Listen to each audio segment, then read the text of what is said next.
Reposez. Armes. Repos.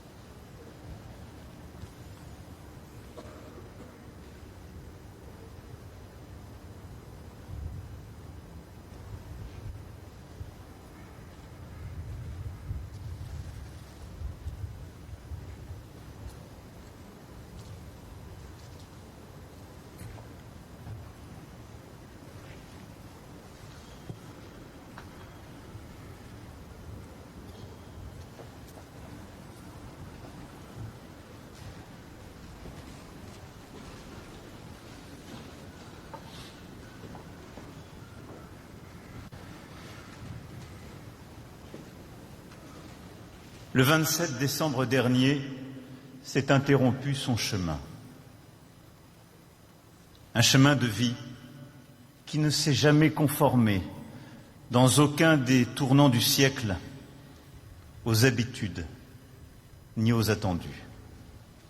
Oui, la vie de Jacques Delors fut faite de chemins de traverse, loin des routes peuplées et des itinéraires connus. Vie de défrichage courageux, d'intuition visionnaire, de travail, de compagnonnage. Vie de chemin et de courant, qui sinue dans les ruelles de Ménilmontant, football sur les terrains vagues et parler argot, qui passe par les sillons des champs de Corrèze, de Paris, ses lieux d'action et de décision, de Clichy, de Bruxelles, de tant de capitales de notre Europe, puis de Paris et sa rue Saint-Jacques. Ces chemins tracent un parcours de méritocratie républicaine.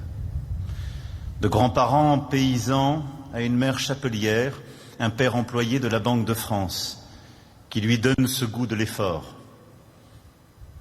Sur ces chemins, comme une boussole, sa foi de servant de messe qui l'ouvre à son prochain et qui instille en lui le sens du devoir avant le goût du pouvoir. Et cette parole grave de son père, mutilé de la Grande Guerre, lourdement invalide, il faut réconcilier.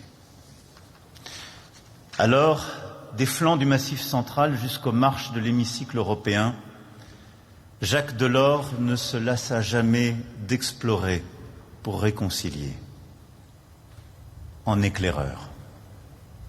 De frayer des alternatives, de bâtir des ponts, marchant toujours vers cet horizon immuable qui comptait pour lui par-dessus tout la dignité humaine. Là résidait sa conviction profonde, nourrie par ses cercles de pensée catholiques, inspirés d'Emmanuel Mounier.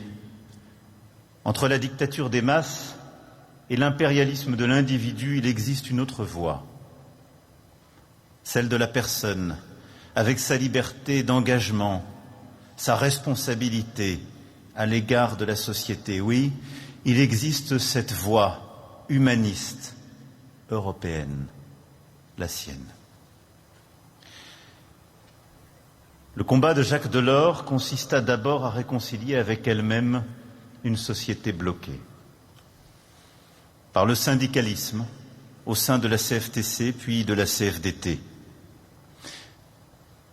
La politique n'avait jamais compté parmi ses passions de jeunesse.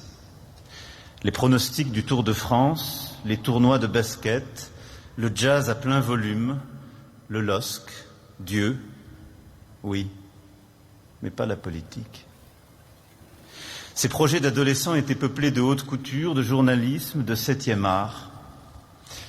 Et les responsables politiques apparurent d'abord à ses yeux comme les fautifs de la débâcle de 40, dans la douleur, la honte cuisante de voir son pays jeté sur les routes. Mais le destin est patient. Alors, ses talents de conciliateur, rapidement, font de lui un responsable remarqué, apprécié. Petit à petit, Jacques Delors gravissait les échelons à la Banque de France, où il était entré comme rédacteur, en même temps qu'il s'affirmait dans son syndicat. Le soir, à la lueur des lampes, après ses journées à la banque, il ouvrait ses polycopiers et ses manuels, étudiait les théories des plus grands économistes, conquérant l'un après l'autre les concours internes. Bientôt représentant au Conseil économique et social, il attira l'attention de Pierre Massé, commissaire général au plan, qui le prit avec lui, rue de Martignac. Il fallait réconcilier, encore. Concilier ses aspirations de gauche avec celles d'un gaullisme qui, après 1968, cherchait à se régénérer. Choisir le Premier ministre Chaban-Delmas en 1969, plutôt qu'une gauche qui paraissait défaite pour longtemps. Construire avec lui ce projet d'une nouvelle société, puis continuer comme premier conseiller social de Matignon. Car c'est dans ce giron qu'il trouva le mieux à développer, à ce moment-là, ses convictions. Moderniser la société, replacer la justice au cœur du travail, développer une politique contractuelle à base de négociations collectives pour permettre à ceux qui n'avaient pas eu la chance d'étudier de continuer à apprendre leur vie durant. Ils participent en première ligne à la création de la formation professionnelle continue. Réconcilier toujours. Réconcilier les Français avec leur travail, leur montrer qu'il est aussi un chemin de dignité de la personne et d'émancipation. Par le savoir, la formation tout au long de la vie, pour que le labeur quotidien ne soit pas le lieu de la servitude des forces morales et physiques, mais de leur accroissement, de leur épanouissement. Réconcilier davantage. Jacques Delors adhère au Parti socialiste des Assises de 1974, en pleine ouverture, afin de l'aider à opérer son grand basculement vers l'économie sociale de marché, à construire une force politique d'alternance crédible. Et comme il accompagnera le mouvement des transcourants 10 ans plus tard, dans ce même refus des querelles de clans. Avec Rocard, Chapuis et plusieurs autres, Jacques Delors était de ce sang neuf qui venait irriguer la rose de 1974, y apporter sa propre veine syndicale et chrétienne, y insuffler l'élan d'un réformisme nouveau. Jacques Delors ne croyait pas au grand soir. Il croyait aux aubes patientes, à la négociation au long des jours, au dialogue social, par-delà les oppositions politiques. Sonne 1981, l'année de la victoire de son camp, l'année du grand souffle, l'année des bourrasques économiques aussi, alors que l'inflation gronde, que le franc vacille et doit être dévalué par 2 fois. Ministre de l'économie et des finances, Jacques Delors tient bon. Il lance contre l'inflation des mesures difficiles, mais efficaces. Il ose la fin de l'indexation des salaires sur les prix, accompagne les grandes nationalisations du gouvernement Mauroy, assume le tournant de la rigueur et ses restrictions budgétaires. Quand l'année suivante, il perd son fils tant aimé, le journaliste Jean-Paul Delors, drame intime et déchirant, il fait face. Puis en sa femme, Marie, son pilier, en sa fille, Martine, sa fierté, en sa petite fille, Clémentine, sa joie, la force de tenir bon. La semaine suivante, il est de retour au Conseil des ministres, ravagé, mais présent, toujours. Car la France connaît alors des jours difficiles. La guerre des 2 roses divise le socialisme et entre 2 chemins, le pays hésite. Au crépuscule des 30 Glorieuses, les sceptiques de l'Europe tentent de convaincre le président Mitterrand de s'éloigner des contraintes et les visiteurs du soir frappent à la porte de l'Élysée, chargés de noirs présages. Jacques Delors est là, encore, main dans la main avec Pierre Mauroy, et se bat comme un lion avec quelques autres pour défendre sa vision européenne de l'économie, défaire les Cassandres, maintenir la France dans le projet commun. Ce fut là sans doute l'une de ses plus grandes œuvres de réconciliation, celle de 1983. Réconcilier dans ce moment décisif le socialisme de gouvernement avec l'économie sociale de marché, réconcilier véritablement la France avec l'Europe. Rendre possible l'idéal européen en ne cédant rien au réel, en s'y confrontant. En 1985, la présidence de la Commission européenne est vacante. C'est la candidature de Jacques Delors, alors maire de Clichy, et fort de son mandat passé de député européen, qui est retenu. Tant de décennies après la Grande Guerre, le fils d'un poilu corrézien va tenir entre ses mains le projet d'un continent. À son tour, il va devoir faire vivre le pardon et la promesse que demandait Hannah Arendt. Le pardon pour pouvoir reconnaître le passé, la promesse pour pouvoir regarder l'avenir. Réconcilier les peuples désormais. Pour qu'aucune vie ne soit plus jamais fauchée, mutilée par l'aveuglement des hommes.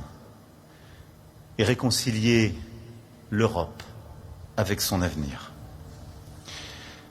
Le visage de l'Europe d'aujourd'hui, Jacques Delors a contribué à le dessiner trait par trait. Avec la confiance et le soutien constant du président Mitterrand et du chancelier Kohl, une décennie durant. De notre Europe, disait-il, elle nous appartient autant que nous lui appartenons, et il nous appartient de poursuivre. Héritage sur lequel veillent inlassablement depuis 30 ans les 3 instituts auxquels il a donné son nom. La libre circulation des personnes et des biens, des services et des capitaux, le marché unique et son acte unique reposant sur un immense travail d'harmonisation avec tous les acteurs de la société civile, l'Europe du dialogue social réconciliant patronat et syndicats, l'union économique et monétaire, l'euro dont il pose les bases, la Banque centrale européenne qu'il fait aboutir en mobilisant tous ses talents de négociateur, l'Europe de la croissance et de la solidarité qui ne laisse personne sur le côté, soutient les régions les plus défavorisées par des programmes d'aide et de cohésion. Une Europe consciente de la nécessité de s'élargir et s'approfondir simultanément, qui conçoit l'intégration par la convergence graduelle d'accords d'association en programmes d'aide massifs. Une Europe désireuse de se réformer pour conserver des institutions efficaces, garder sa liberté d'intégration et d'action. Une Europe qui pressent l'impératif d'une triple soutenabilité économique, sociale et environnementale, enjeu de souveraineté majeur de notre siècle.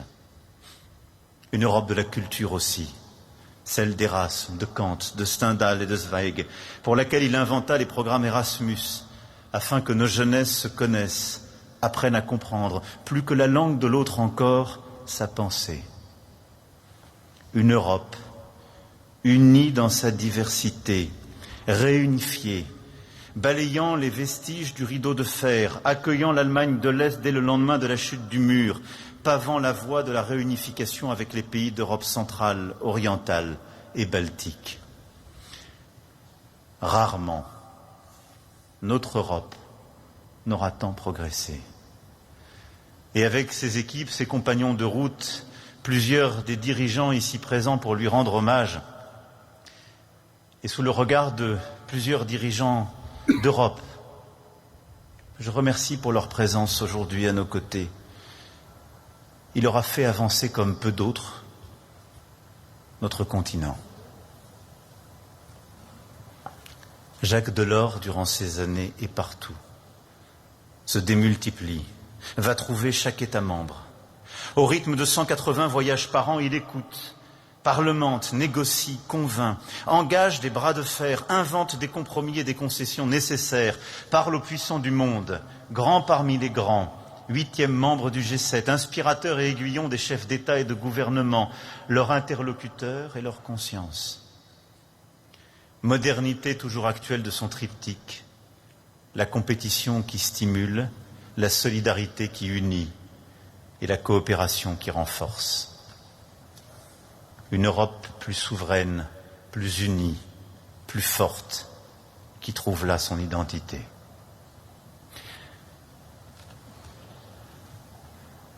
Jacques Delors n'aura jamais été président de la République française.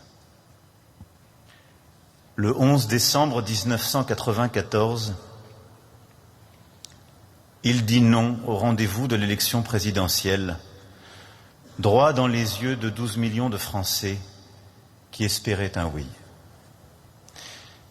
Dans ses paroles, dans ses silences, se devinaient des blessures tues et une fidélité absolue à ses idéaux.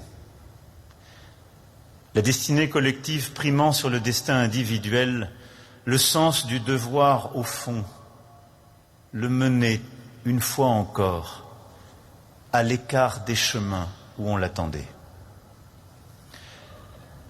Et ce sens du devoir accompli, que célèbre l'Aude à la joie de Schiller, dont Beethoven tira sa 9e symphonie, et l'Europe son hymne, ce sens du devoir accompli, ces paroles, Jacques Delors les connaissait par cœur. Alors, quelques mois plus tard, dans son bureau du Berlaymont, à Bruxelles, ces mains qui avaient forgé l'Europe, écrit l'histoire, signé des traités décisifs, rapproché les peuples, ces mains ont refermé leurs dossiers et remis de l'ordre autour d'elles. Soigneusement, comme elles faisaient toutes choses, elles ont rassemblé ces objets familiers. Quelques exemplaires de l'équipe, sa première lecture matinale depuis toujours, une lampe de mineur, une médaille d'honneur de la négociation, souvenir de l'une des grèves les plus dures de l'histoire syndicale à laquelle il avait mis fin. L'affiche du film Citizen Kane d'Orson Welles et une grande photographie de Jean Monnet. Tout cela, Jacques Delors l'emportait avec lui. Mais il laissait quelque chose de plus grand, d'indéplaçable, d'intangible. Une empreinte française et européenne. La possibilité d'une social-démocratie d'émancipation. La possibilité d'une Europe unie, celle de Schengen, d'Erasmus, de Maastricht, soudée par des valeurs communes, de Compostelle aux Balkans, de l'Atlantique à la mer Noire. Et la force de transformer l'espoir en histoire.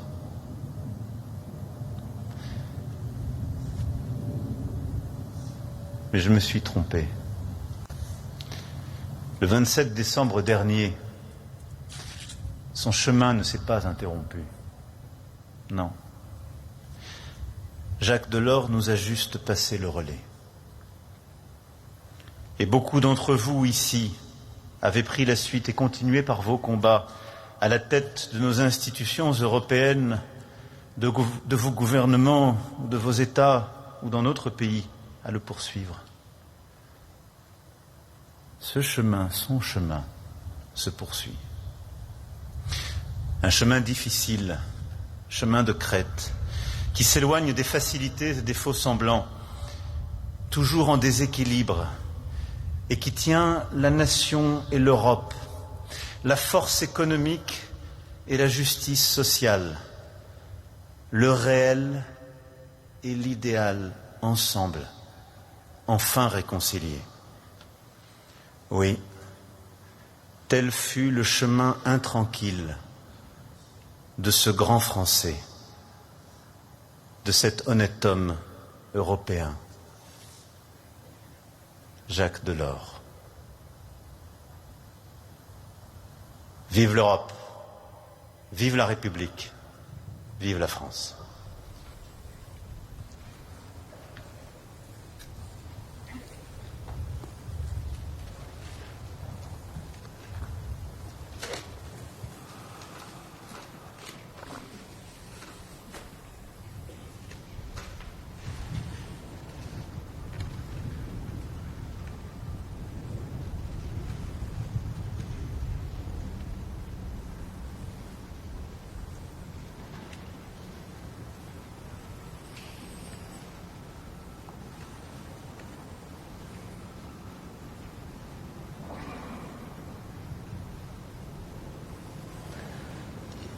Détachement interarmé.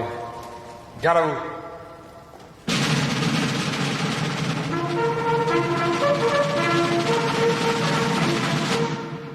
Présentez. Armes.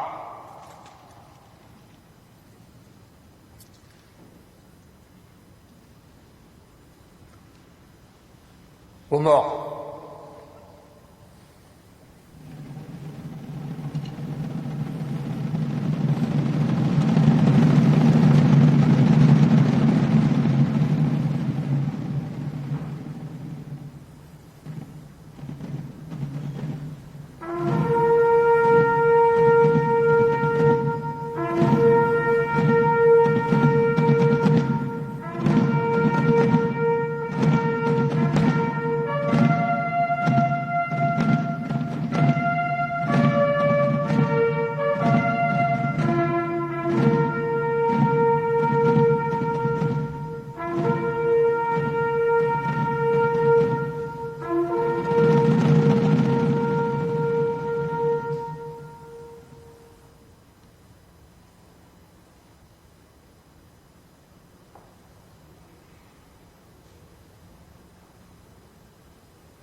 Allons enfants de la patrie, le jour de gloire est arrivé.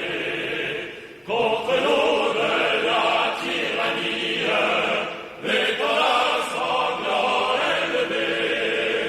L'étoile sanglant élevé.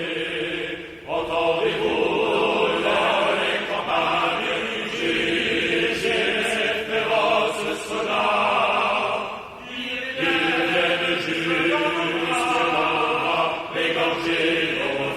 Nos compagnes aux armes citoyens, formez vos bataillons, marchons,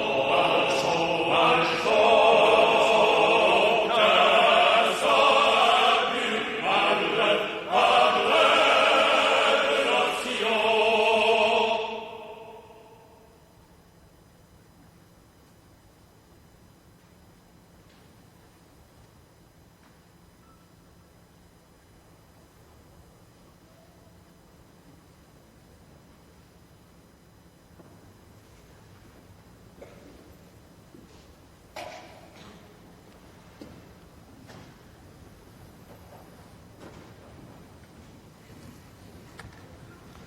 Reposez. Armes. Repos.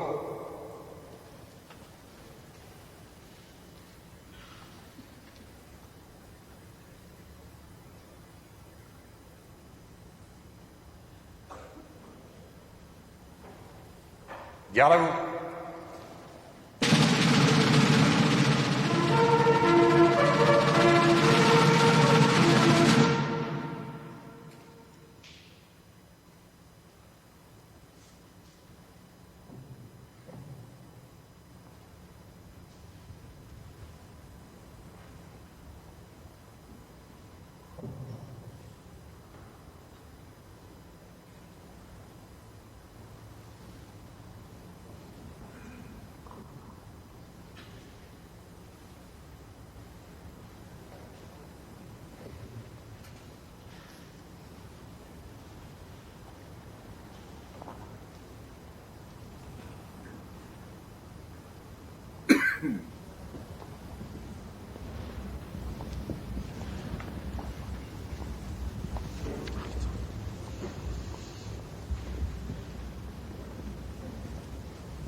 repos.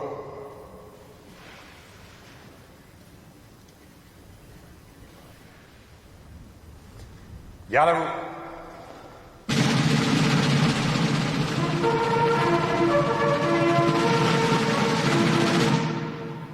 Présentez. Armes.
Placement de l'armée. Reposez. Armes.